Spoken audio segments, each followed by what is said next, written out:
నేను ఇష్టపడుతున్నాను. రండి మనందరము కలిసి దేవుని యొక్క వాక్యాన్ని మనం ధ్యానం చేద్దాం. నేను ఈరోజు చెప్పాలనుకున్నటువంటి అంశం టైటిల్ ఏంటి అని అంటే అది చాలా ఆ, ఆ, అసహ్యమైనటువంటి పేరు అన్నమాట. అంశం పేరు ఏటో చెప్తారా? ఇష్టము కానటువంటి పదం చెప్తారా? అంటే మనం చెప్పుకోవడానికి ఇష్టము కానటువంటి పదం ఈరోజు నా అంశం. ఏంటంటారు? కొంచెం ఆలోచన చేయండి. ఇలాగ నేను ఒక మాట చెప్తాను, ఒకవేళ జ్ఞాపకం వస్తుందేమో. అమ్మ శ్వేత, జ్ఞాపకం వస్తుందేమో, ప్రయత్నించేద్దాం. ఓ రోజు డాక్టర్ గారి దగ్గరికి పేషెంట్ వెళ్ళాడు. డాక్టర్ గారి దగ్గరికి పేషెంట్ అంటే రోగి, డాక్టర్ గారి దగ్గరికి రోగి వెళ్ళాడు. రోగి వెళ్ళి అడుగుతూ ఉన్నాడు. డాక్టర్ గారి దగ్గరికి వెళ్ళాడు. డాక్టర్ గారి దగ్గరికి వెళ్ళిన తర్వాత డాక్టర్ గారు అడుగుతున్నారు, ఏంటి నీ సమస్య అని.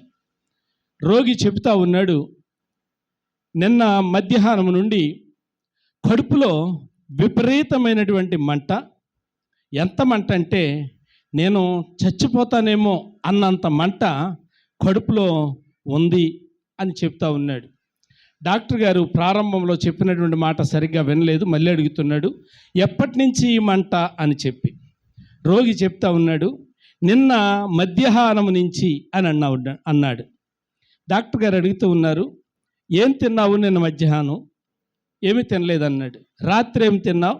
రాత్రి కూడా ఏమీ తినలేదు. ఏం తింటాను నా బొంద అన్నాడు. కడుపులో మంట చంపేస్తూ ఉంటే ఏం తింటాను అన్నాడు. మరి ఎందుకు వస్తుంది ఈ మంట అన్నట్టుగా డాక్టర్ గారు అడుగుతూ ఇలా అన్నారు, మరి నీ మంటకి అసలు కారణము ఏమై ఉంటుంది? ఏం తినలేదు అంటున్నావు, నేను మధ్యాహ్నం ఏం తినలేదు, రాత్రి కూడా ఏం తినలేదు, ఎందుకు ఈ మంట పుట్టుంటుంది అని డాక్టరే అడుగుతూ ఉన్నాడు. అప్పుడు రోగి చెప్తా ఉన్నాడు, ఏమి లేదండి, నిన్న మధ్యాహ్నం మా ప్రక్కింటి వారు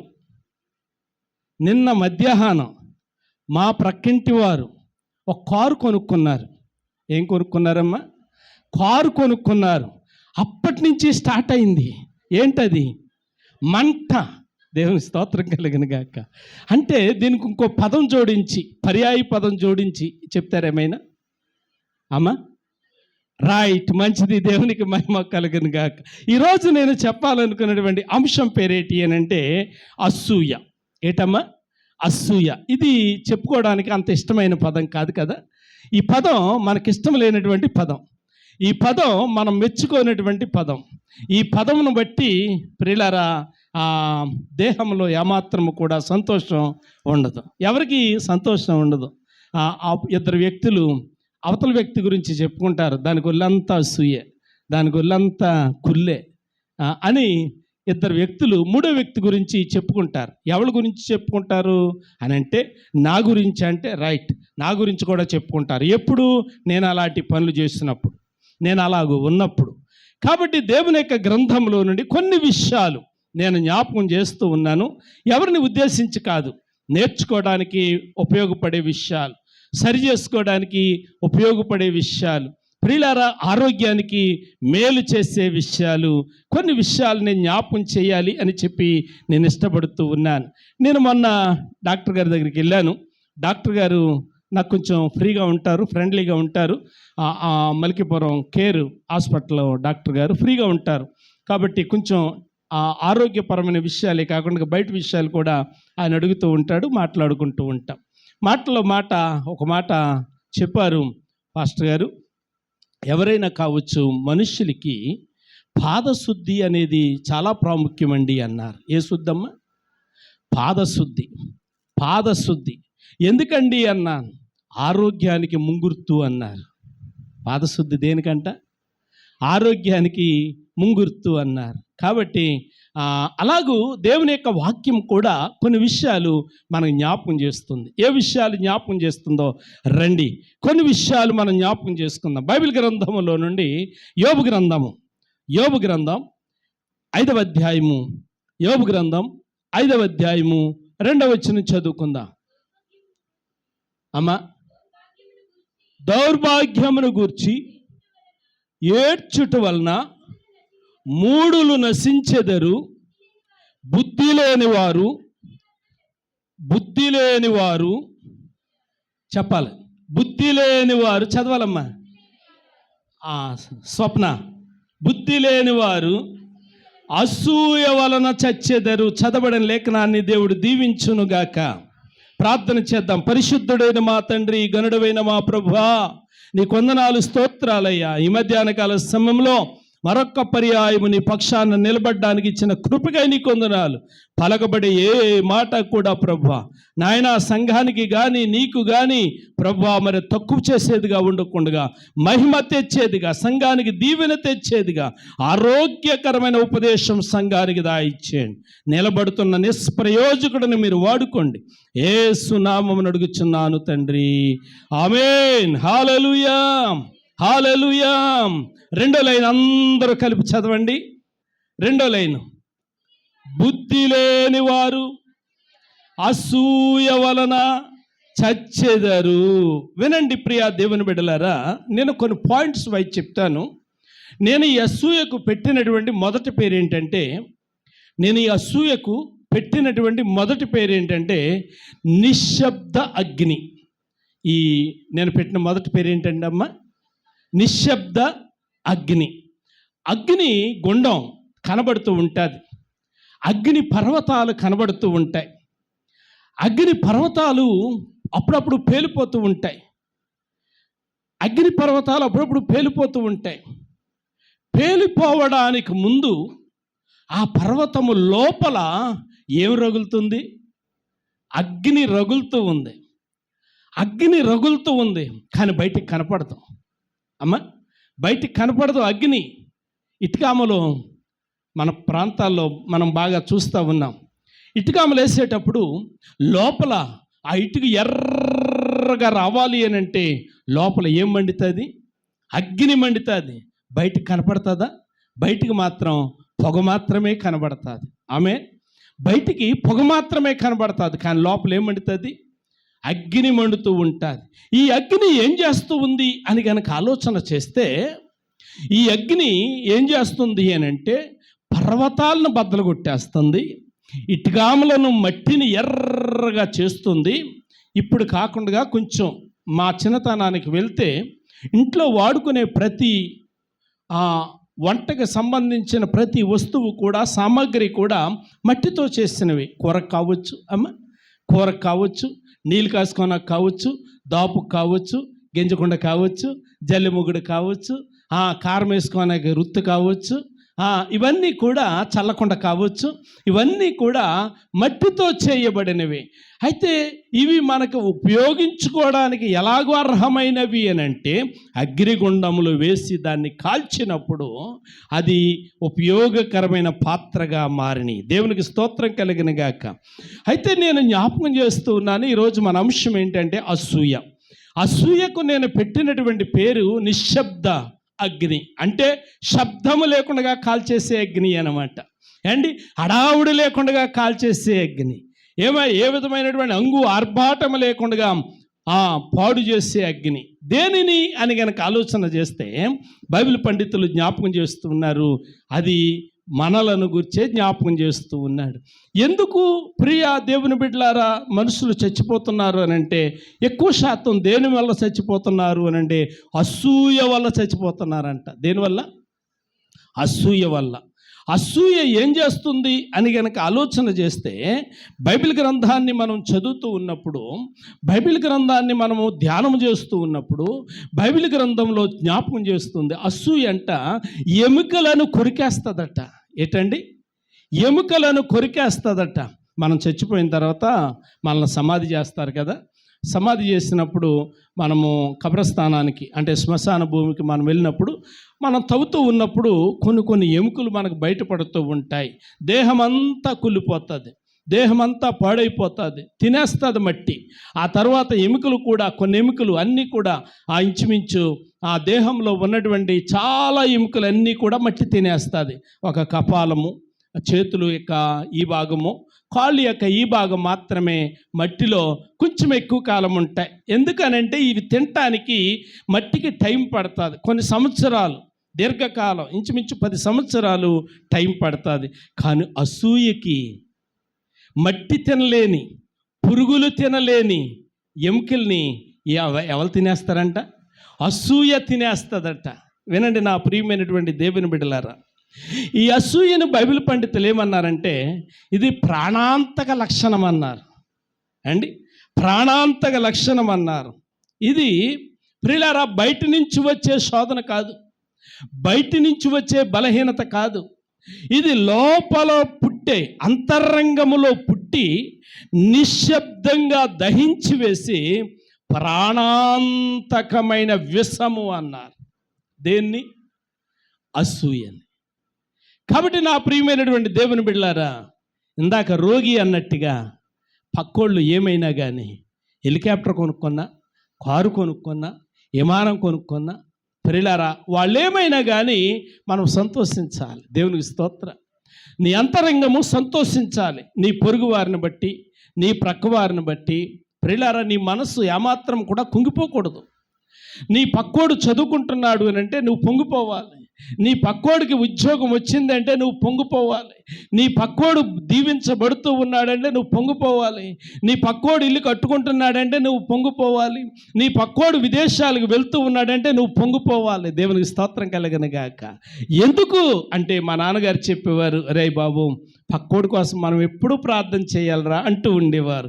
ఎందుకు నాన్న మన కోసం మానేసి వాళ్ళ కోసం ప్రార్థన చేయటం అంటే నాన్న చెప్పేవారు, అరే బాబు వాళ్ళు బాగుంటే మనం బాగున్నట్టేరా అనేవాడు. అదేంటి నాన్న వాళ్ళు బాగుంటే మన బాగు ఎలాగొస్తుంది అంటే వాళ్ళు బాగున్నప్పుడు కనీసం వాళ్ళు భోజనం వండుకుంటే మనకి గంజైనా వేస్తారా అనేవారు. దేవునికి స్తోత్రం కలిగిన గాక.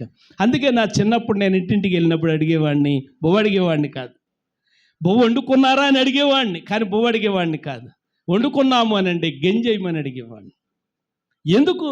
ప్రియులారా త్రాగడానికి. అంటే వాళ్ళు బాగున్నారు కాబట్టి ఆ గంజి వేశారు. ఈరోజు నేను ప్రాణంతో ఉన్నాను, లేకపోతే ఆ రోజు ఏం జరిగేదో. కాబట్టి నా ప్రియమైనటువంటి దేవుని బిడ్డలారా, కష్టాలను చూసి కుంగిపోవడం కానీ, ఇతరుల క్షేమాన్ని చూసి రగిలిపుకునే మనిషిలో ఉన్నటువంటి అసూయ కానీ ఏం చేస్తుంది అని అంటే మనల్ని కృంగిపోయేలాగా చేస్తుంది. అందుకే మా ఊరిలో అంటారు, మనోవ్యాధికి మందు లేదు. మీ ఊరిలో కూడా అంటారన్నమాట. దేవునికి స్తోత్రం కలిగిన గాక. ఎప్పుడు వస్తుంది మనోవ్యాధి? మనోవ్యాధి ఎప్పుడు వస్తుంది? పక్కోడు బాగుపడుతూ ఉన్నప్పుడు, పక్కోళ్ళు బాగా చదువుకుంటూ ఉన్నప్పుడు, నా పిల్లల కంటే బాగా చదువుకుంటున్నప్పుడు, నా పిల్లల కంటే మంచి ఉద్యోగాలు వస్తూ ఉన్నప్పుడు, నా పిల్లల కంటే ఉన్నత స్థాయిలో ఉంటూ ఉన్నప్పుడు మనం సంతోషించాలి. దేవునికి స్తోత్రం కలిగిన గాక. ఆమేన్. ప్రియులారా, సంఘంలో మీరు అందరూ చదువుకుంటూ ఉంటే ప్రియులారా మా పాస్టర్ గారిని అడగండి, మీ గురించి ఎన్ని సంఘాల్లో చెప్తాను. మా సంఘాల్లో ఇంతమంది ఆడపిల్లలు ఉన్నారు, ఇలా చదువుకుంటారు, కానీ ఓ బాధాకరమైన విషయం ఏంటంటే అందరికీ టైం వచ్చేసింది, వెళ్ళిపోతారు. అదే బాధాకరం. దేవునికి మహిమ కలుగును గాక. ఆమేన్. హల్లెలూయా. పొద్దుడు మా పాస్టర్ గారు అంటున్నారు, చోటీ ఫిక్స్ అయిపోయిందా అంటున్నారు. దేవునికి మహిమ కలుగును గాక. అంటే ఊరకే మీరు అందరూ ఆలోచన చేయకండి, అర్మిషా ఇంకా నాకు అవ్వలేదు అప్పుడే చోటికి అయిపోతుందా అనుకోకండి. దేవునికి మహిమ కలుగును గాక. హల్లెలూయా. వినండి నా ప్రియమైనటువంటి దేవుని బిడ్డలారా, మనము సంతోషించాలి. పక్కోళ్ళు బాగున్నప్పుడు సంతోషించాలి, భూములు కొనుక్కున్నప్పుడు సంతోషించాలి, వాళ్ళు ఆస్తిని సంపాదించుకున్నప్పుడు సంతోషించాలి. వాళ్ళు సంతోషంగా ఉంటే, వాళ్ళు సంపాదించుకుంటే ఎప్పుడైనా మనకిస్తారు. దేవునికి స్తోత్రం. నా బతుకును చాలాసార్లు మీకు చెప్పాను, మరో మాట జ్ఞాపకం చేస్తున్నాను. నేను ఎప్పుడైనా ఊరు వెళ్ళాలి అని అంటే మా ఊరిలో ఇద్దరు ప్రియులారా నాకు స్నేహితులుగా ఉంటూ ఉండేవారు. ఒకళ్ళ దగ్గర చెప్పులు తీసుకునేవాడిని, ఒకళ్ళ దగ్గర బట్టలు తీసుకునేవాడిని. శ్వేత ఒకళ్ళ దగ్గరికి వెళ్ళి చెప్పులు అడిగేవాడిని ఊరు వెళ్ళాలి అని, ఒకళ్ళ దగ్గరికి వెళ్ళి బట్టలు తీసుకునేవాడిని. వాళ్ళు బట్టలు వేసుకుని వాడు చెప్పులు వేసుకుని నేను ఊరు వెళ్ళి వచ్చి ఆ బట్టలు ఉతికి మరలా వాడి చెప్పులు వాడి బట్టలు వాళ్ళకి అప్పగించేవాడిని. అంటే వాళ్ళు బాగున్నారు గురించే నాకు ఇచ్చారు కదా. వాళ్ళు బాగలేకపోతే, వాళ్ళకే క్షేమం లేకపోతే, వాళ్ళకే స్థితి మంచిగా ఉండకపోతే నాకు ఇచ్చేవారా? అమ్మా ఇచ్చేవారా? ఎవరు? కాబట్టి మీరు కూడా ప్రార్థన చేయండి, మీ ప్రక్కోడు ఎప్పుడు బాగుండాలి. దేవునికి స్తోత్రం కలిగిన గాక. మీ పక్కోళ్ళు బాగుంటే బంగారం కొనుక్కున్నారనుకో, మీరు ఎప్పుడైనా పెళ్ళికి వెళ్తాము అన్నారనుకో, ఎవరా ఇస్తారు? కాబట్టి నా ప్రియ దేవుని బిడ్డలారా, అసూయ ఎప్పుడు వస్తుంది అని అంటే ప్రియులారా, ఇందాక రోగి అన్నాడు, వాడు కారు కొన్నక్కడి నుంచి ఏం స్టార్ట్ అయింది? మంట స్టార్ట్ అయింది. అంటే మంట, ఏ మంట? దహించే మంట. అసూయనే మంట. కాదు నా ప్రియ దేవుని బిడ్డలారా, పాల్గొమి ప్రశాంత ప్రార్థన మందిరంలో ఉన్నటువంటి మనం నీ పక్వాన్ని చూచి సంతోషించే మనస్సు దేవుడు దయచేయునుగాక. ఆమేన్. కోరుకుందాం. నీకంటే నీ పక్కవాడు ఉద్యోగం చేస్తూ ఉన్నప్పుడు నీకంటే ఉన్నతమైన శిఖరాలు చేరుకోవాలని ఆశిందా. నీకు ₹1,00,000 జీతం అయితే వాడికి ఇంకో 10,000 ఎక్కువ ఉండాలని కోరుకుందాం. దేవునికి స్తోత్రం కలుగును గాక. ఆ పక్కోడికి ఇంకో 10,000 ఎక్కువ ఉండాలని కోరుకుందాం. దేవునికి మహిమ కలుగును గాక. ఆమేన్. దేవుడు మన స్థితిని మార్చాడు, మన బ్రతుకులను మార్చాడు. కాబట్టి ఎప్పుడైతే ప్రియులారా పొరుగువాడిని చూసి సంతోషించడం నేర్చుకుంటామో దేవుడు మన స్థితిని మారుస్తూ ఉంటాడు. దేవునికి స్తోత్ర. ప్రియులారా, నేను చదువుకోలేదు, కానీ మీ చదువులను చూసి నేను పొంగిపోతూ ఉంటాను.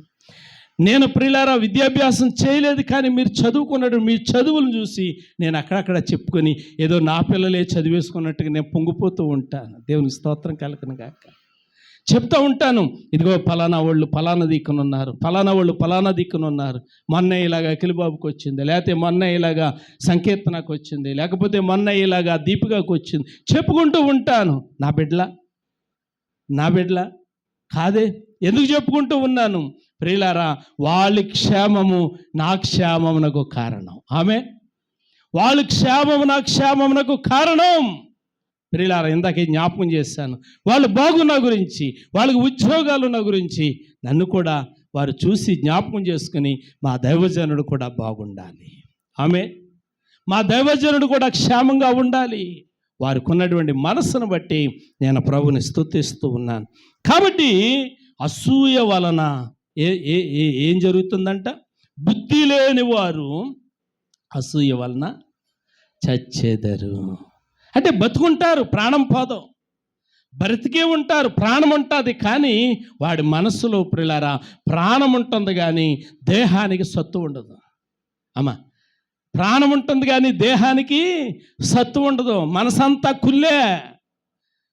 ప్రియులారా, బయట వాళ్ళు అంటారు పైకి పరిశుద్ధులే కానీ లోనంతా కుసిద్ధమే. పైకి మాత్రమే పరిశుద్ధం, లోనకి ఏంటమ్మా కుసిద్ధం. మనం అలా ఉండకూడదు. పైకి ఎంత పరిశుద్ధులుగా ఉన్నామో లోపల కూడా అంతే ప్రియులారా మనస్సు కలిగిన వారముగా ఉండాలి. పైకి ప్రియులారా చెల్లి అని ఎంత ఆప్యాయంగా పలకరిస్తున్నామో నీ అంతరంగంలో కూడా చెల్లి అనే ముద్ర ఉండాలి. దేవునికి స్తోత్ర. అక్కయాని అన్నయాని ఎంత ప్రేమగా మాట్లాడుతున్నామో ప్రియులారా అంతరంగము కూడా నీ తమ్ముని పట్ల, నీ సోదరుని పట్ల, నీ అక్క పట్ల అంత ప్రేమ కలిగి ఉండాలి. దేవునికి స్తోత్ర. హల్లెలూయా. అలా లేకపోతే ఏమవుతుంది అని అంటే పైకి మనిషిగానే ఉంటావు కానీ ప్రియులారా నీ శరీరం శుష్కించిపోతుంది. అంటే ఆ దేహం ఎలా కనబడుతుంది అని అంటే ఎండిపోయినటువంటి ఎముకలు. ఎరా ఎందుకు ఇలాగ అయిపోయావురా? ఆకలి ఇట్లేదు, ఏదన్నా తింటే అరగట్లేదు, ఏం జరుగుతుంది ఏమో ఏంటో అర్థం కావట్లేదు. డాక్టర్ల దగ్గరికి వెళ్ళాను, అంతా బాగానే ఉందంటున్నారు, టెస్టులు చేశారు బాగానే ఉందంటున్నారు, స్కానింగ్లు తీశారు బాగానే ఉందంటున్నారు, కానీ ఆహారం అరగట్లేదు. ఎందుకు అరుగుతుంది? లోపల ఏముంది అమ్మ విజయ్ గారు? ఏముంది లోన? అసూయ. ఆ అసూయ ఏం చేస్తుందంటే నువ్వు వేసుకున్న మందులు వేసుకున్నట్టుగా రివర్స్ బయటికి పంపించేసి నీ అసూయ మందు పనిచేయడం ప్రారంభిస్తుంది, నీ అసూయ లోపల పనిచేయడం ప్రారంభిస్తుంది. అదేం చేస్తుందంటే నీ ఎముకలను కొరికేస్తుంది, నీ శరీరాన్ని తినేస్తుంది. ప్రియులారా కుంగిపోవడానికి కారణం, లొంగిపోవడానికి కారణం ప్రియులారా ఇంట్లో వాళ్ళు నిన్ను చూచి బాధపడడానికి కారణం. అందుకే అంటారు కదా, సంతోషమే సగం బలం. నీ ఉద్యోగం బట్టి కాదు నీకు రావాల్సింది బలం, నీకున్నటువంటి ఆస్తిని బట్టి కాదు రావాల్సింది బలం, నీ సంతోషాన్ని బట్టి, నీ సంతోషాన్ని బట్టి.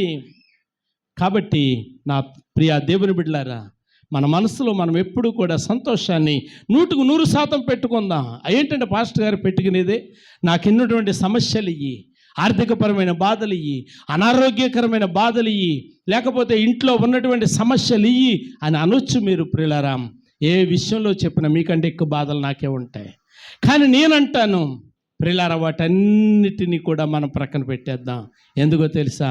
అవన్నీ దేవుని కృప ఎదుట దిగదుడిపే. దేవునికి స్తోత్రం కలిగిన గాక. అవన్నీ దేవుని కృప ఎదుటికి రావు. వాటన్నిటికీ మించింది దేవుని యొక్క కృప.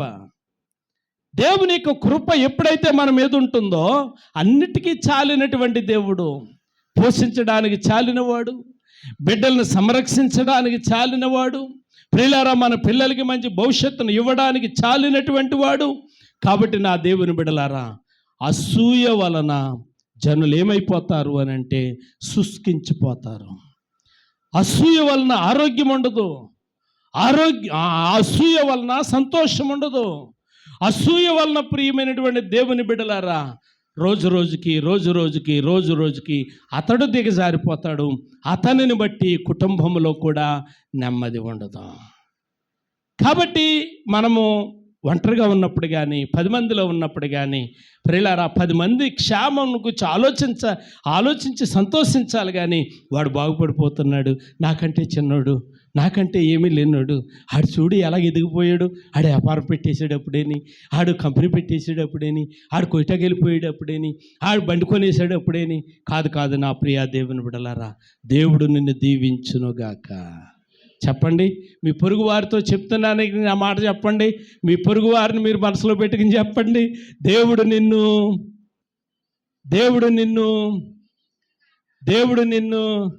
అంటే నన్ను గురించే చెప్తున్నారా, మీ పొరుగుని మనసులో పెట్టుకుని చెప్తున్నారా? మీ పొరుగుని మనసులో పెట్టుకుని చెప్పండి, దేవుడు నిన్ను దీవించునుగాక.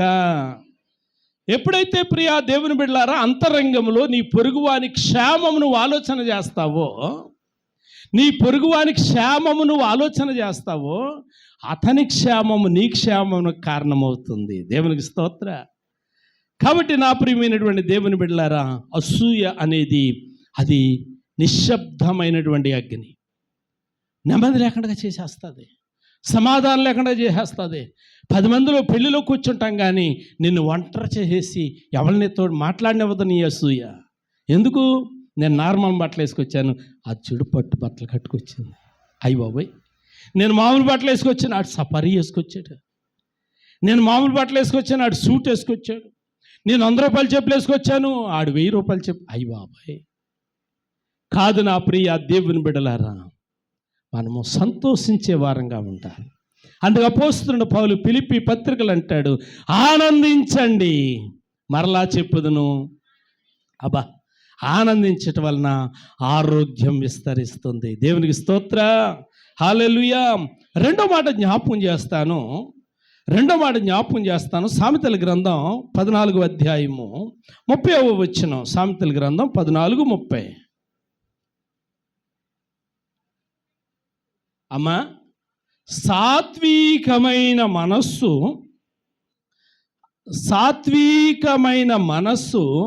శరీరమునకు జీవము. ఆ మాట గట్టిగా చదవండి. మత్సరము ఎముకలకు కుళ్ళు. మత్సరానికి మరో పేరేంటంటమ్మా స్వీటీ? ఏంటి? అసూయ. మత్సరానికి ఇంకో పేరేంటి పెద్ద స్వీటీ? అసూయ. ప్రియులారా, అసూయ ఎముకలకు, చెప్పండి మాట, ఎముకలకు కుళ్ళు. కాబట్టి నా దేవుని బిడ్డలారా, మనకి ఏముండకూడదు? అసూయ ఉండకూడదు. దేవుడిచ్చినటువంటి దానితో తృప్తి పడాలి. దేవుడిచ్చినటువంటి ఆశీర్వాదాలను ప్రియులారా అనుభవించే మనసు ఉండాలి. ప్రక్క వారిని చూచి, ఎదుటి వారిని చూచి అసహనంతో కూడినటువంటి అసూయ అనేది మనకు ఉండకూడదు. ఎందుకు అని కనుక ఆలోచన చేస్తే, అసూయ అనేది ఎముకలను దహించి వేస్తుందంటండి. కుళ్ళు అంటే దహించి వేస్తుంది అంటే ఒక క్యాన్సర్ లాంటిది అన్నమాట. క్యాన్సర్ బయటికి కనపడుతుందా? క్యాన్సర్ బయటికి కనపడదు. అది ఒక భయంకరమైనటువంటి పుండు. అది లోపల తొలిచేస్తూ ఉంటుంది, లోపల తినేస్తూ ఉంటుంది, ఎముకలు తినేస్తుంది, మాంసాన్ని తినేస్తుంది, దేహంలో ఉన్నటువంటి అవయవ భాగాలను ఏం చేస్తుందమ్మా శ్వేత? తినేస్తూ ఉంటుంది, దహించేస్తూ ఉంటుంది, ఆరోగ్యం క్షీణిస్తుంది. కారణం ఏంటి అని అంటే ఆ పుండు, ఆ క్యాన్సర్ పుండు సగం లివర్ని తినేసింది, సగం గుండెకాయని తినేసింది, సగం ఎముకలను కొరికేసింది. కాబట్టి ఆరోగ్యం ఏమైపోతుంది? పాడైపోతూ ఉంది. నరసింహ గారు ఉన్నారు ఇక్కడ, దేవునికి మహిమ కలుగును గాక. కాబట్టి నా దేవుని బిడ్డలారా, మత్సరము ఏటమ్మా? మత్సరం అంటే అసూయ ఎముకలకు కుళ్ళు. కాబట్టి ఆయన పిల్లలముగా మనకి ఏముండకూడదు అని అంటే మత్సరము ఉండకూడదు. మత్సరం అంటే అసూయ ఉండకూడదు. ప్రియులారా, అసూయ ఉండకూడదు. ఇద్దరు అక్క చెల్లెల మధ్య, ఇద్దరు అన్నదమ్ముల మధ్య, తోడికోడండ్ర మధ్య, లేకపోతే భార్యాభర్తల మధ్య అసూయ ఉండకూడదు. నేటి దినాలు ఎలాగున్నాయి అని అంటే ప్రియులారా, ఎవరిని మనము అంచనా వేయలేకపోతూ ఉన్నాము. భార్యాభర్తలను అంచనా వేయలేకపోతున్నాము, అక్క చెల్లెండ్రిని అంచనా వేయలేకపోతున్నాము, అన్నదమ్ముల్ని అంచనా వేయలేకపోతూ ఉన్నాము. ప్రియులారా, ఒక కుటుంబాన్ని అంచనా వేయలేకపోతున్నాము. తమ్ముడు బాగుంటే అన్నలు వార్చలేకపోతున్నారు, అన్న బాగుంటే తమ్ముడు వార్చలేకపోతున్నాడు, చెల్లి బాగుంటే అక్క వార్చలేకపోతుంది, భార్యాభర్తలు బాగుంటే పక్కోడు వార్చలేకపోతున్నాడు. అసూయ అనేది నేటి దినాల్లో రాజ్యమేలుతా ఉంది. అసూయ అనేది ఏం చేస్తుందంటే రాజ్యమేలుతా ఉంది. ఈ అసూయని గురించి మరో మాట ప్రియులారా నేను జ్ఞాపకం చేస్తూ అంటాను. మూడో మాట జ్ఞాపకం చేస్తూ ఉన్నాను. మూడో మాట, మొదటి మాట ఏం చెప్పాను? అసూయ అనేది నిశ్శబ్దమైన అగ్ని. రెండో మాటకి ఏం చెప్పాను? ఎముకలను తొలిచే రుగ్మత. రెండో మాట ఏం చెప్పాను? ఎముకలను తొలిచే రుగ్మత. మూడో మాట జ్ఞాపకం చేస్తున్నాను. అసూయ అనేది వాకిట పొంచి ఉన్న మృగము. మృగం ఏం చేస్తుందమ్మో? ఒక సింహాన్ని అనుకుందాం, ఒక పులి అనుకుందాము. అదే మన వాకిట్లోకి వచ్చిందనుకో ప్రియులారా, ఏం చేస్తుంది? మనల్ని మింగేస్తుంది. సింహమో ఎలుగుబంటో పులో మన వాకిట్లోకి వచ్చిందనుకోండి, నిజానికి ప్రియులారా అది ఏ మేకల కోసమో ఏ కోళ్ళ కోసమో వచ్చింది, కానీ అక్కడ మనం కనపడ్డాము. ఇప్పుడు ఆ పులి, సింహం మన వదిలిపెడుతుందా? వదిలిపెట్టదు. కాబట్టి నేను దానికి పెట్టిన మూడో పేరు ఏంటంటే అసూయ అనేది నీ వాకిట పొంచి ఉన్న మృగం. జ్ఞాపకం చేస్తాను ప్రియులారా, ఏంటి ఆ మాట అని గనక ఆలోచన చేసినట్లయితే బైబిల్ గ్రంథంలో ఇద్దరు వ్యక్తులు కనబడుతున్నారు, అన్నదమ్ములు. బైబిల్ గ్రంథంలో ఇద్దరు వ్యక్తులు. బుల్రాజు ఎవరు? అన్నదమ్ములు. బుల్రాజుకి అన్న లేడు, తమ్ముడు లేడు. దేవునికి స్తోత్రం కలిగిన గాక. గొడవ లేదు, భూములు పంచుకోవాల్సిన గొడవ లేదు, ఇల్లులు పంచుకోవాల్సిన గొడవ లేదు, ఏదో ఇచ్చి పంపించేటమే. దేవునికి స్తోత్రం కలిగిన గాక. ఆమేన్. అమ్మా ఏదో ఇస్తారులే, ఏం బాధపడొద్దే. దేవునికి మహిమ కలుగును గాక. దేవునికి స్తోత్ర. వినండి నా ప్రియమైనటువంటి దేవుని బిడ్డలారా, వాకిట పొంచి ఉన్నటువంటి మృగం జ్ఞాపకం చేస్తున్నాను. కయీను, హేబేలు ఇద్దరిని మనం జ్ఞాపకం చేసుకుందాము. మనకు తెలుసు కాబట్టి నేను ఎక్కువ విషయాలు చెప్పట్లేదు ఆ విషయంలో. ప్రియులారా, తమ్ముడు దేవుని దగ్గరికి వెళ్ళాడు, అన్నయ్య దేవుని దగ్గరికి వెళ్ళాడు. అన్నయ్యని దేవుడు మెచ్చుకోలేదు, తమ్ముడిని దేవుడు మెచ్చుకున్నాడు. అన్నయ్య ఏం చేశాడు అని అంటే ప్రియులారా, తమ్ముడిని చంపేశాడు. ఇదే కదా సారాంశం. తమ్ముడిని చంపేశాడు. ఇప్పుడు దేవుడు మాట్లాడడం ప్రారంభించాడు. ఏమనంటా ఉన్నాడంటే, ఇదిగో కయ్యను, నీకున్నటువంటి అసూయను బట్టి నీ వాకిట ఇప్పుడు ఏముంది అని అంటే మృగం పొంచి ఉంది. నీ వాకిట ఏముందంటే మృగం పొంచి ఉంది. ఇప్పుడు కయ్యను మాట్లాడతాడు, అయ్యో నేను ఈ భయంకరమైనటువంటి వేదన తట్టుకోలేను. ఆ మాట చదువుదామా ఒకసారి? శాపమును గురించి మాట్లాడుతూ 4వ అధ్యాయము ఆదికాండ గ్రంథము ఎన్నో వచనం చెప్పమ్మా? 4:14. నా దోష శిక్ష నేను భరింపలేనంత గొప్పది. ఏ శిక్ష అమ్మా? ఏ శిక్ష? దోష శిక్ష. దోష శిక్ష ఇప్పుడు కయ్యనికి ఎలా కనబడుతుందో తెలుసా? వాకట్లో పొంచి ఉన్న సింహములాగా కనబడతా ఉంది. వాకట్లో పొంచి ఉన్న సింహములాగా కనబడుతుంది. ఇప్పుడు కయ్యను అంటాడు, ఇదిగో నా దోష శిక్ష నేను భరింపలేనంత గొప్పది. నా అసూయ, నా అసూయ. తల్లులారా, తండ్రులారా, ప్రియులారా, చాలామంది కొన్ని కుటుంబాలు నేను చూస్తూ ఉన్నప్పుడు కుటుంబాల్లో కూడా అసూయ రాజ్యమేలుతా ఉంది. అసూయ రాజ్యమేలుతా ఉంది. ప్రియులారా, పెద్ద కొడుకు అంటే తండ్రికి ఇష్టం, చిన్న కొడుకు అంటే అమ్మ చెప్పండి తల్లికి ఇష్టం. ప్రియులారా, నీకు ప్రేమ ఉండొచ్చు, మంచిదే. కానీ నీకున్నటువంటి ఈ ప్రేమ, ఈ మమకారం అది అసూయగా మారి నీ ఇద్దరు కొడుకుల మధ్య చిచ్చు పెడతా ఉంది. అంటున్నారా? నీ ఇద్దరు కొడుకుల మధ్య చిచ్చు పెడతా ఉంది. అమ్మ రమణ గారు ఇద్దరు కొడుకులే కదా, జాగ్రత్త. ప్రియులారా, ఏది సంపాదించినా శిరసకము. ఆమేన్, హల్లెలూయా. నేను మొన్న వెస్ట్ గోదావరి ఏనుగుపల్లి అని చెప్పి ఓ ఊరు పెళ్ళికి వెళ్ళాను. కొడుకు కూతురు, ఆయనకి కొడుకు కూతురు పెళ్ళి ఒకేసారి పెట్టేశాడు, ఒకే మండపంలో పెట్టేశాడు. ఏమిచ్చావు కట్నం అన్నాను.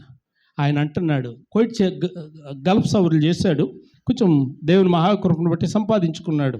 ఏమిచ్చావని అడిగాను. ఆయన అన్నాడు, నేను సంపాదించిన ఇల్లు కానీ, నేను సంపాదించిన భూమి కానీ, నేను సంపాదించిన డబ్బు కానీ నా కొడుకుకి నా కూతురికి సమానమే అన్నాడు. దేవునికి స్తోత్రం కలుగును గాక. ప్రియా దేవుని బిడ్డలారా, వాళ్ళకి ఆలోచించుకునే అవకాశం ఉందంటారా? అడిగే అవకాశం ఉందంటారా? అమ్మా మంగ ఇద్దరు కూతుర్లు, పెద్ద కుమార్తెగా 5 ఎకరాలు ఇచ్చి చిన్న కుమార్తెకి ఎకరమే ఇచ్చావు అనుకో, ఇద్దరి మధ్య ఏమవుతుంది? తారతమ్యాలు వచ్చేస్తాయి, భేదాలు వచ్చేస్తాయి. పెద్ద కూతురు చాలా ఇష్టపడుతుంది నిన్ను.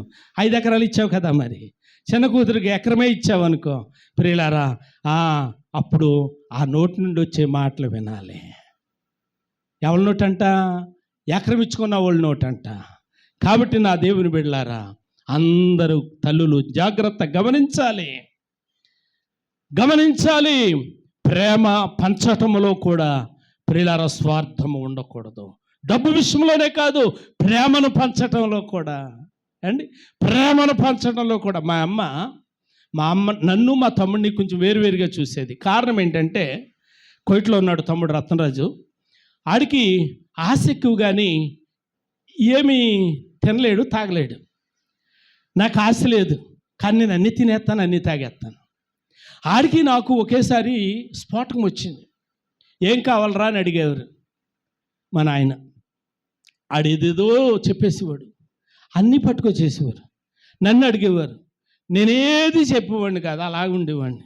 అన్నీ పట్టుకొచ్చిన తర్వాత ఒక్కటి తినేవాడు కాదు, అన్నీ నేనే తినేసేవాడిని. అప్పటి నుంచి మా అమ్మ ఏం చేసిందంటే, నాయన ఏం పప్పలట్టుకొచ్చినా సరే నోరు లేనుడు ఈడేమి తిండో, తర్వాత తింటాడు నిమ్మలగానని ఆ మట్టికొండలు కదా, మట్టికొండలో ఒకటి దాచిపెట్టేది ఆడికి. మేము ఆడికిని బయటికి వెళ్ళి వచ్చిన తర్వాత అమ్మ ఒకటి ఇస్తా ఉండేది ఆడికి. ఆడికేమో తింటం చేతకాక ఆడేమో నాకు ఇచ్చేసేవాడు, నేను దాన్ని తినేసేవాడిని. కానీ నాకు అర్థమైన విషయం ఏంటి అని అంటే, ఈ పప్పలు నాయన నిన్న అట్టుకొచ్చాడు, నాయన నిన్న అట్టుకొస్తే ఈరోజు వీడికి ఎలాగొచ్చింది, అంతే కదమ్మా. ఈరోజు వీడికి ఎలాగొచ్చింది, ఆడు నాకేసి ఇచ్చిందే కావచ్చు. అమ్మ ఈరోజు ఆడికి ఎలాగొచ్చింది అంటే, అమ్మ దాసి ఇడికి ఎడుతుందన్నమాట. అమ్మ దాసి ఇడికి ఎడుతుందన్నమాట. అంటే ప్రియా దేవుని, ఇప్పుడు నాలో ఏం పెరిగిపోతుంది? అసూయ పెరిగిపోతుంది. నా తమ్ముడు నాన్న కొట్టేయాలి, మా అమ్మ నాన్న కొట్టేయాలి, అంతే కదా. మా అమ్మ నాన్న కొట్టేయాలి, నా తమ్ముడు నాయన కొట్టేయాలి. ప్రియులారా, నేను ఎరుబాగులోని కాబట్టి ఇద్దరిని కొట్టలేదు. మీ పిల్లలు కనుక తెలివైన వాళ్ళు, చదువుకున్న వాళ్ళు అయితే మిమ్మల్ని కొట్టక ముందే జాగ్రత్త పడండి. దేవునికి మహిమ కలుగునుగాక. ఆమేన్, హల్లెలూయా.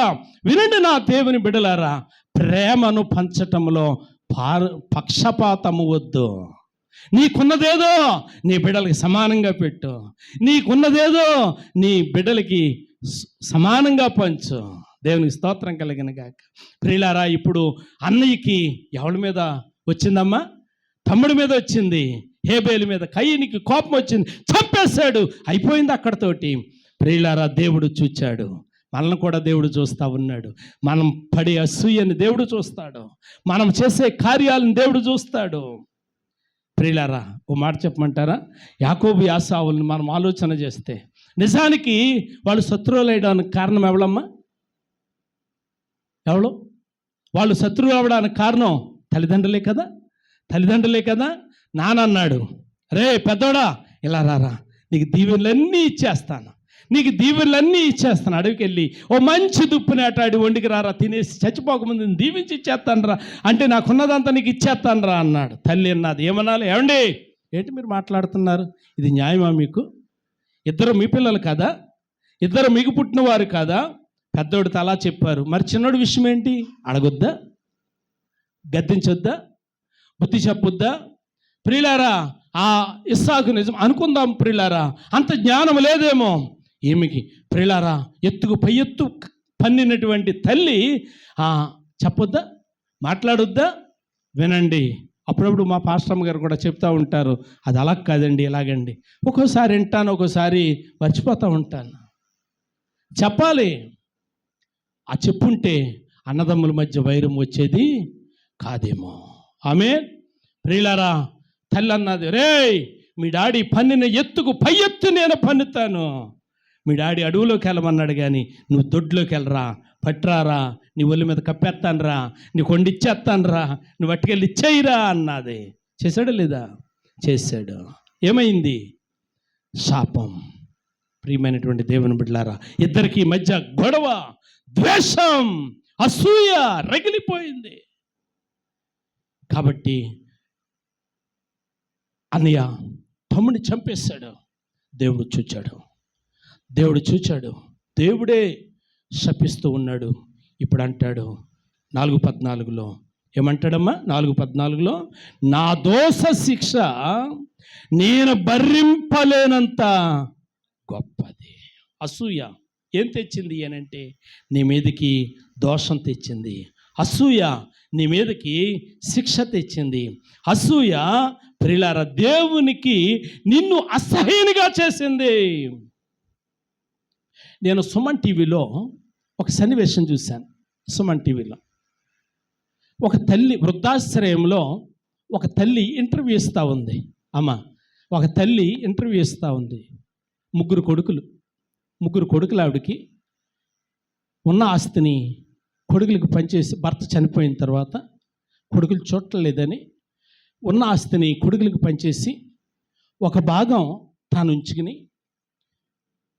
చేసింది. తర్వాత పిల్లలు ఆమెను ఇబ్బంది పెడితే ఆమె ఉంచుకున్నటువంటి ఆస్తిని కూడా ఇచ్చేసి వృద్ధాశ్రమంలోకి వెళ్ళిపోయి సుమన్ టీవీ ఇంటర్వ్యూలో ఇలా మాట్లాడుతూ ఉంది. సుమన్ టీవీ వాళ్ళు వచ్చారు, అమ్మా నువ్వు చూస్తే కొంచెం చదువుకున్న దానిలాగా ఉన్నావు, పెద్దింటి నుంచి వచ్చిన దానిలాగా ఉన్నావు, ఏదో కొంచెం రాజభోగాల్లో బతికిన దానిలాగా ఉన్నావు, ఏంటో నీ పరిస్థితి కొంచెం చెప్తారా అంది. అయ్యా, నేను పెళ్లి చేసుకున్న తర్వాత నా భర్త మంచి ఆస్తి సంపాదించాడు. నా భర్తని నన్ను ప్రేమించి దేవుడు ముగ్గురు బిడ్డలని ఇచ్చాడు. ముగ్గురు బిడ్డల్ని చదివించాము, ఉద్యోగాలు వచ్చినాయి. నా భర్త కూడా ఏదో పని పాట చేసి ఆస్తిని సంపాదించాడు. పిల్లలకి పెళ్ళిళ్ళు చేశాము, మంచి భవిష్యత్తులో బిడ్డలు ఉంచాము అన్న. సరే అమ్మా, నువ్వు పిల్లలకి పెళ్ళిళ్ళు చేసావు, బాగానే ఉంది. ఇప్పుడు ఏంటి పరిస్థితి? నీ పిల్లలకు నువ్వేమిచ్చావు అని అడుగుతున్నారు. అడిగితే ఆ తల్లి చెప్తుంది, అయ్యా నా భర్త చనిపోయేసరికి నా దగ్గర 7 కోట్ల రూపాయలు ఉన్నాయి. ఎంత? 7 కోట్ల రూపాయలు ఉన్నాయి. నాకు ముగ్గురు కొడుకులు. భర్త చనిపోయిన తర్వాత ముగ్గురు కొడుకుల్ని వేరే పెట్టి ఎవరు బతుకాళ్ళు బ్రతకండి అని చెప్పడానికి నా భర్త ఉండగానే ఒక్కొక్కటికి 3 స్టేర్లు కలిగినటువంటి ఇల్లులు 3 కట్టాడు. మేముండే పాతిళ్ళు కాకుండా 3 ఇల్లులు కట్టాడు. నేను అన్నాను, రే బాబు, ఇదిగో మరి మీ నాన్న చనిపోయాడు కదా, మీ బతుకు మీరు బతకండి అని చెప్పి, ఇదిగో రే పెద్దోడా, నువ్వు ఈ బిల్డింగ్లో ఉండు, 2వ వాడికి ఈ బిల్డింగు, 3వ వాడికి ఈ బిల్డింగు, ముగ్గురికి 3 బిల్డింగులు పనిచేశాను. నా దగ్గర 7 కోట్ల రూపాయలు ఉన్నాయి. 2 కోట్ల రూపాయలు ఒక్కొక్కడికి పంచాను. 1 కోటి రూపాయలు నా దగ్గర పెట్టుకున్నాను. అంటే 6 కోట్లు 3 బిడ్డలకు పనిచేశాను. 1 కోటి రూపాయలు నా దగ్గర పెట్టుకున్నాను. ఇప్పుడు నా దగ్గర ఉన్నటువంటి 1 కోటి రూపాయల గురించి ఏ కొడుకు నన్ను చూడలేదు. కాబట్టి ఇప్పుడు నేనేం చేశానంటే ఆ 1 కోటి రూపాయలు 33 లక్షల ఆ చిల్లరి మరలా 1 కోటి రూపాయలు ముగ్గురికి పంచేసి, ఇదిగో నేను అనాథాశ్రయంలోనికి వచ్చేసాను అన్నా. వింటున్నారా? అసూయ, స్వార్థం. ప్రియులారా, ముగ్గురు కొడుకులకి తల్లి ఏ విధమైన స్వార్థం లేకుండా పంచిపెట్టింది. కానీ కొడుకులు మంచోళ్ళే కావచ్చు, కొడుకులకి వెనకాల ఉన్నటువంటి వారు బహుశా వచ్చుంటుందేమో స్వార్థం. ఆ ముసల్దానికి 1 కోటి రూపాయలు ఎందుకు అని అన్నారేమో. అమ్మ, ఆ ముసల్దానికి ₹1,00,00,000 అవసరమా అన్నారేమో. ప్రియులారా, వేధించారు. స్వార్థం, అసూయ తల్లిని తరిమేసేటట్టుగా చేసింది. ఇది పిల్లలకు ఆశీర్వాదమా? కాదు. కాబట్టి నా దేవుని బిడ్డలారా, పిల్లైనా తల్లైనా జ్ఞాపం చేస్తున్నాను, అసూయను మీ దగ్గరికి రానివ్వకండి. పెద్దోడిని ఎలా ప్రేమించావో చిన్నోడిని అలాగే ప్రేమించు. పెద్ద పిల్లని అలాగే ప్రేమించావు, చిన్న పిల్లని అలాగే ప్రేమించు. అమ్మ విజయ్ గారు పెద్ద పిల్లని దగ్గర ఎట్టుకున్నారు, చిన్న పిల్లని దూరం పెట్టారు. పెద్ద పిల్లకి ఏమేమి పెడుతున్నారో చిన్న పిల్లకి కూడా పంపిస్తూ ఉండండి. దేవునికి మహిమ కలుగును గాక. హల్లెలూయా. కాబట్టి నా ప్రియమైనటువంటి దేవుని బిడ్డలారా, సమముగా ప్రేమించే మనసు ఉంటే అక్క చెల్లెళ్ళ మధ్య, అన్నదమ్ముల మధ్య విభేదాలు రావు. నీ పిల్లల మధ్య విభేదాలు రావడానికి నువ్వే కారణమవుతున్నావేమో అమ్మ. మీ పిల్లల మధ్య కక్షలు పెరగడానికి మీరే కారణమవుతున్నారేమో. మీ పిల్లలు మాట్లాడుకోకపోవడానికి కారణం ఎప్పుడైనా ఆలోచించేశారా? వాళ్ళు మాట్లాడుకోవట్లేదు అనుకుంటున్నారేమో, కానీ మీరు చేసిన పనిని బట్టి. అమ్మ తులసివేణి గారు, 3 కూతుర్ల తల్లి, ఎలా పడతావో. దేవునికి మహిమ కలుగును గాక. మీరు చేసిన పనిని బట్టి నీ పిల్లల్లో ప్రియులారా స్వార్థం పెరిగిపోతుంది, అసూయ పెరిగిపోతుంది. ప్రియులారా, అప్పుడప్పుడు దివ్యాన్ని చూసి నేను అనుకుంటాను, 2 పిల్లలు పెరిగిన తర్వాత, ఓ పిల్లేమో నారిమణి గారు, ఓ పిల్లేమో సత్యనారాయణ, వాళ్ళ వాటాలు అలాగే ఉంటాయి. నేను అనుకుంటూ ఉంటాను, పెద్ద అయిన తర్వాత బ్లెస్సింగ్ చూసి జెస్సీ అడిగిందనుకో, అమ్మా ఆ పిల్ల తెల్లగా ఉంది, నేను నల్లగా ఉన్నానంటే, అది గల్పలో కన్నాను దాన్ని, నిన్ను ఇండియాలో కన్నానండి, నన్నెందుకు గల్పలో కనలేదని అడుగుతుందేమో. ఏమండి, నన్నెందుకు విదేశాలకి తీసుకెళ్ళలేదని అడుగుతుందేమో. అడుగుతుంది ఖచ్చితంగా, రెడీగా ఉండమ్మా. కాబట్టి నా ప్రియమైనటువంటి దేవుని బిడ్డలారా, అసూయ అనేది అన్నదమ్ముల మధ్య, అసూయ అనేది అక్క చెల్లెండ్ర మధ్య ఏం చేస్తుంది అని గనక ఆలోచన చేస్తే, అసూయ లోపల పొంచి ఉన్న మృగం. మరో మాటలో, వాకిట పొంచి ఉన్న మృగం ఏ క్షణాన్నైనా అది నిన్ను తినేస్తుంది, ఏ క్షణాన్నైనా నిన్ను కబలించవచ్చు. ప్రియులారా, విషంతో కూడుకున్న దానికి మనము ఎంతకాలం పాలేసినా కానీ ఏదో ఒక రోజు మనల్ని కాటేయక తప్పదు. కాబట్టి స్వార్థం అనేది గనక నీ అంతరంగంలో పుడితే, కుటుంబాలు పాడైపోతాయి, పిల్లలు పాడైపోతారు, పిల్లల భవిష్యత్తు పాడైపోతుంది. జాగ్రత్త. తాడేపల్లి గూడెంలో 2 అన్నదమ్ములు ప్రియులారా, అది కూడా సుమన్ టీవీలోనే చూశాను. 2 అన్నదమ్ములు ప్రియులారా, తల్లి కూడా ఇదే పరిస్థితి. తండ్రి సంపాదించాడు, చనిపోయిన తర్వాత ఆస్తిని పంచిపెట్టేసి తల్లి అనాథాశ్రమానికి వెళ్ళిపోయింది. అనాథాశ్రమంలో ఈ సుమన్ టీవీ వాళ్ళు ఎక్కువ అక్కడే ఇంటర్వ్యూ చేస్తూ ఉంటారు. తల్లిని అడుగుతూ ఉన్నారు. తల్లి కుమిలిపోతుంది. నాయన, అమ్మ కుమిలిపోవడానికి కారణం ఏంటి? నీకు వీళ్ళు బాగా చూసుకుంటున్నారు కదా, బాగా చూసుకుంటున్నారు, కానీ కుమిలిపోవడానికి కారణం ఏంటంటే, భర్త 2 కోట్లు చనిపోయేసరికి 2 కోట్ల రూపాయలు బ్యాంకులో ఉన్నాయి. భర్త చనిపోయినాడికి పెద్దోడికి పెళ్లి చేశాడు, కానీ చిన్నోడికి ఇంకా పెళ్లి చేయలేదు. సరే, చనిపోయాడు తండ్రి. తల్లి ఏం చేసిందంటే, ఒరే నాయన, నేను కూడా వృద్ధాప్యంలోనికి వచ్చేసాను, నువ్వేదైనా నీకు కూడా పెళ్లి చేసేస్తాను రా, పెళ్లి చేసి ఉన్న ఆస్తిని పంచిపెట్టి ఇద్దరికి సెరో ఇల్లు ఇచ్చేసి మరి నేను తప్పుకుంటాను రా అంటే, చిన్నోడు ఇంకా కాదు అన్నాడు. ఇలాగడ ప్రియా దేవుని బిడ్డలారా, గొడవలు ఎక్కువైనాయి. తల్లి ఏం చేసిందంటే, చెరో ₹1,00,00,000 పంచేసింది. పంచేసిన తర్వాత పెద్దోడు తన కుటుంబాన్ని ఆ ₹1,00,00,000తో పోషించుకుంటున్నాడు, ఏదో పని చేసుకుంటున్నాడు. చిన్నోడేమో ఇంకా పెళ్లి కాలేదు, ₹1,00,00,000.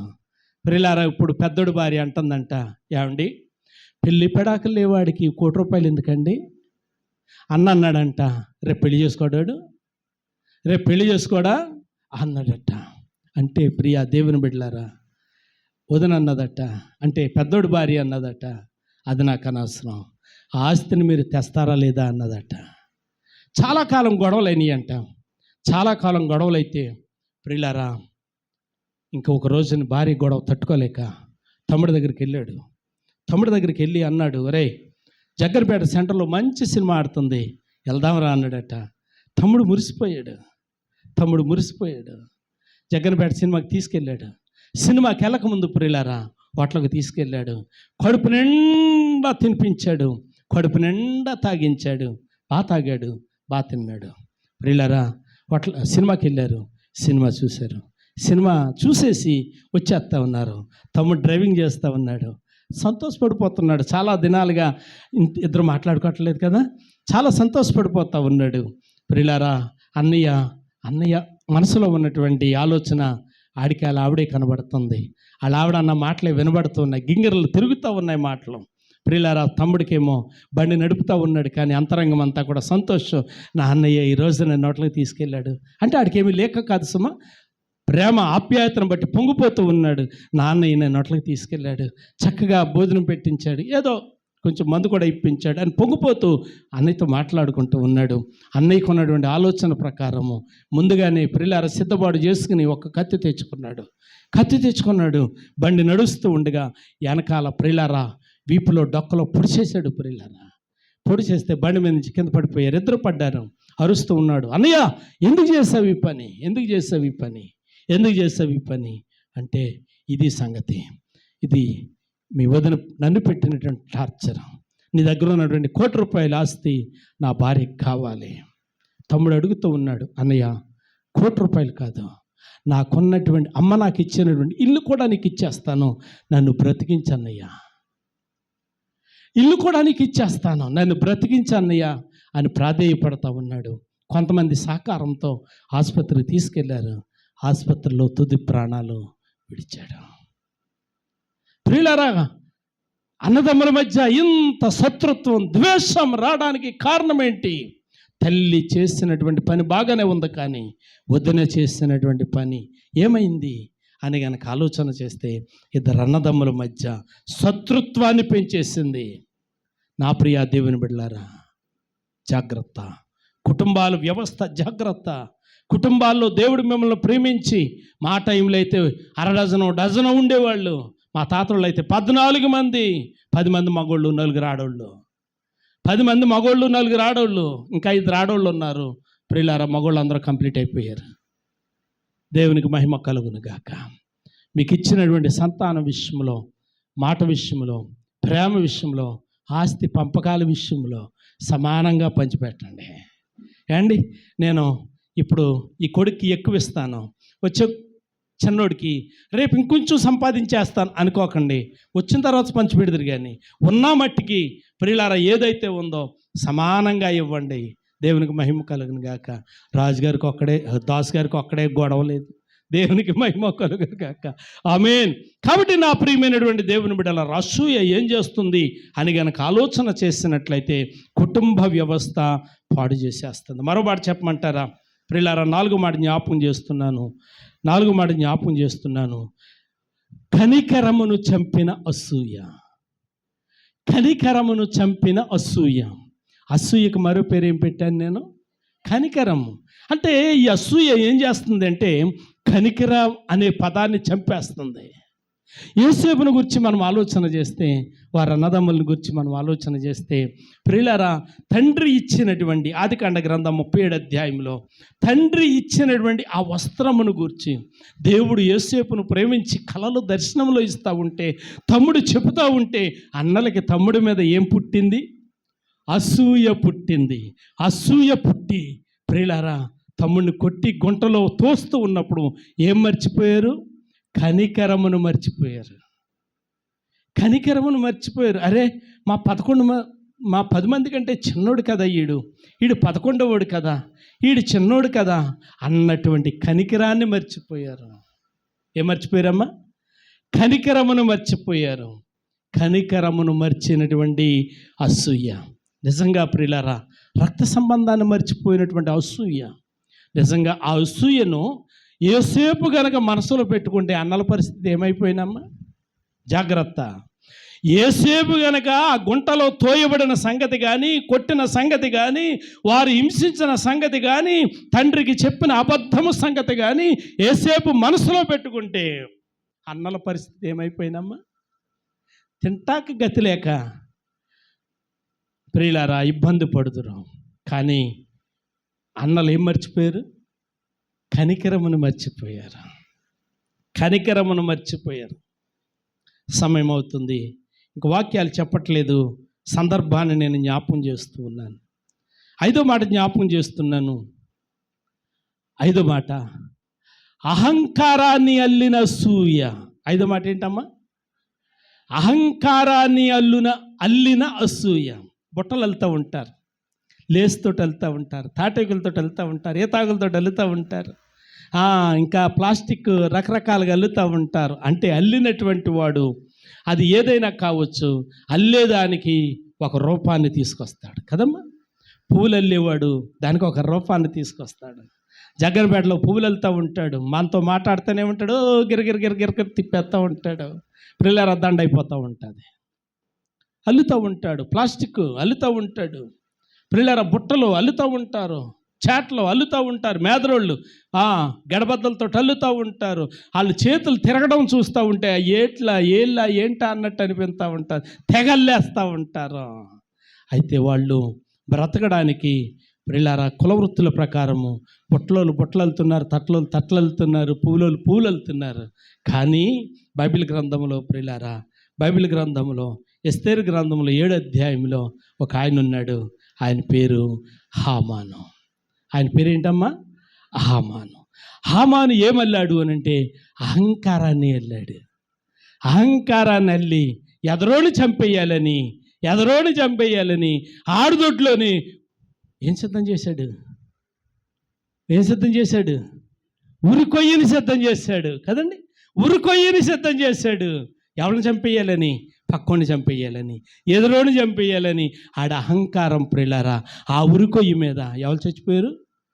అతనే చచ్చిపోయేలాగా చేసింది అహంకారాన్ని అల్లిన అసూయ. నా ప్రియ దేవుని బిడ్డలారా గమనించండి, అహంకారాన్ని అల్లిన అసూయ.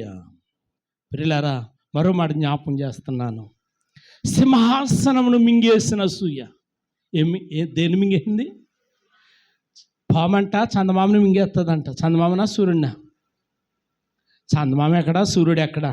చెప్పేవాడికైనా ఉండాలి, వినేవాడికైనా ఉండాలి. ఏమ్మా ఆ గోళాలంట ప్రకృతి కంటే పెద్దదంట గోళాలు అండి. చిన్నది పెద్దదాన్ని మింగుతుందండి? పెద్దది చిన్నదాన్ని మింగుతుందా?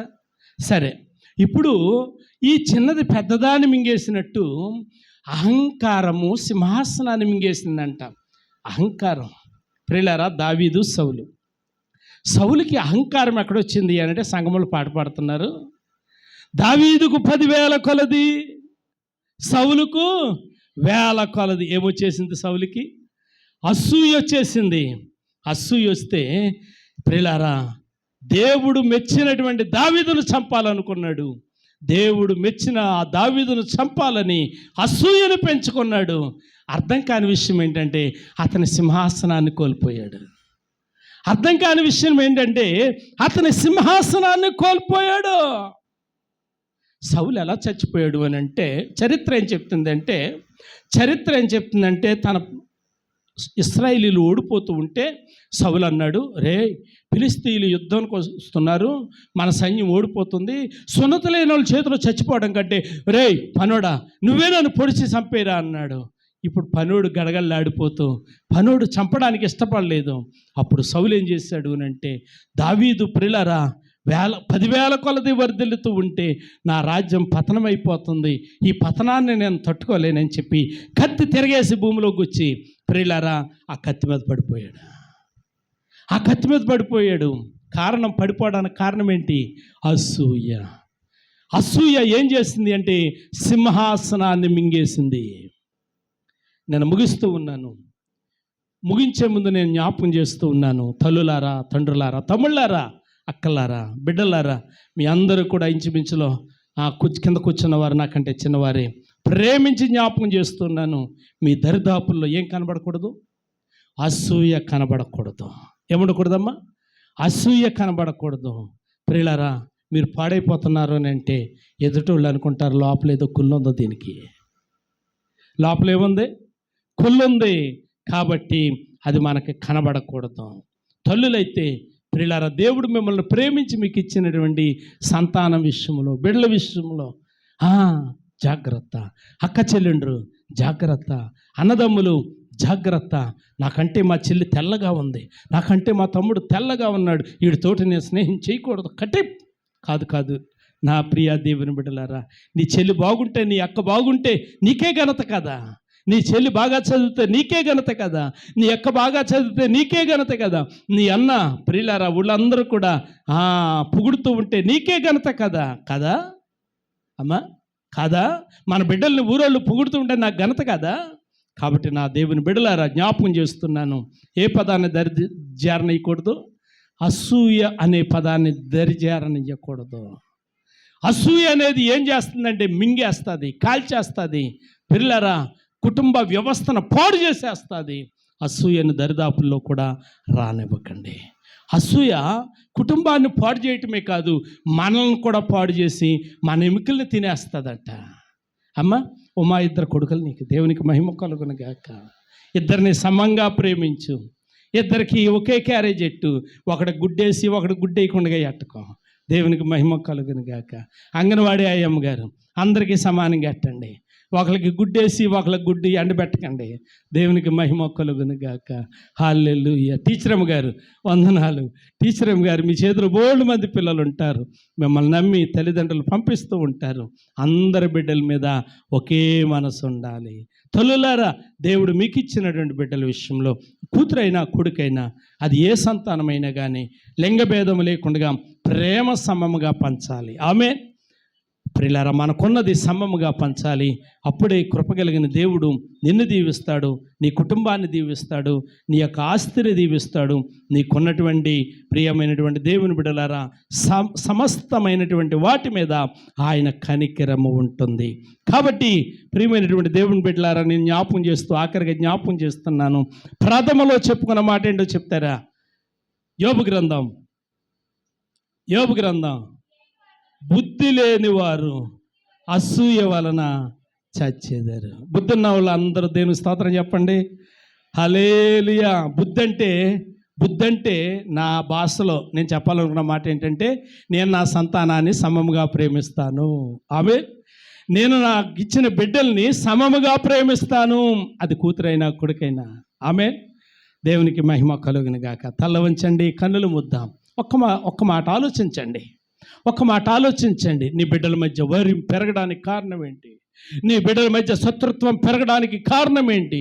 నీ బిడ్డల మధ్య విరోధం పెరగడానికి కారణం ఏంటి? అది నువ్వేమో జాగ్రత్త, ఆలోచించేద్దాం. నీ చెల్లి నీతో ఎందుకు మాట్లాడటలేదు అంటే, చెల్లి మీద నీవేదో అసూయ కలిగి ఉన్నావు. స్వీటీ, ఎందుకు అక్క నీతో మాట్లాడతలేదు? ఏదో అసూయ కలిగి ఉన్నావు. జాగ్రత్త. ప్రియమైనటువంటి దేవుని బిడ్డలారా, ఆలోచన చేద్దాం. ప్రభువా, ఆ స్వార్థపూరితమైన మనసు నాకు దూరమగునుగాక. చెప్పండి, అసూయ నాకు దూరమగునుగాక.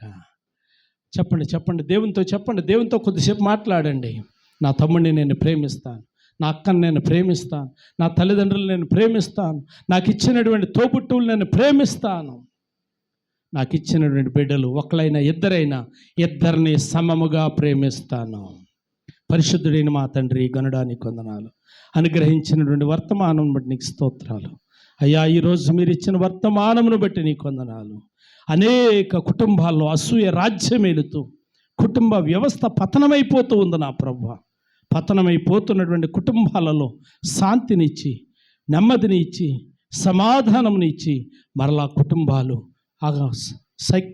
ఐక్యపరచబడేటట్టుగా నాయన, కుటుంబాలు కట్టబడేటట్టుగా నా ప్రభువా, కుటుంబాలు సమకూర్చబడేటట్టుగా ఉండడానికి కృప చేయండి.